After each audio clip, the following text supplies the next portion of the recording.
哎呀，这空调真有劲儿啊！嘿嘿嘿，已经开了半个小时了，让空调休息一会儿啊！爸，这空调上辈子救过你命啊！嗯嗯嗯，爸，你不热啊？不热，真不热吗？兔崽子，废话真多！我年轻的时候，外面105度，我还在插秧呢。我要开空调。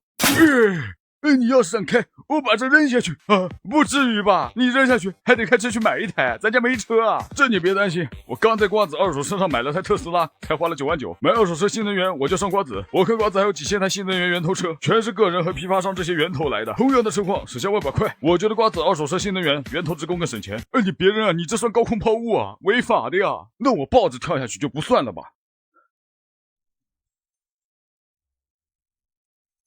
哦。这就是老一辈的从容吗？爸，你是个人物啊！阴间那边应该挺凉快的，不用开空调了。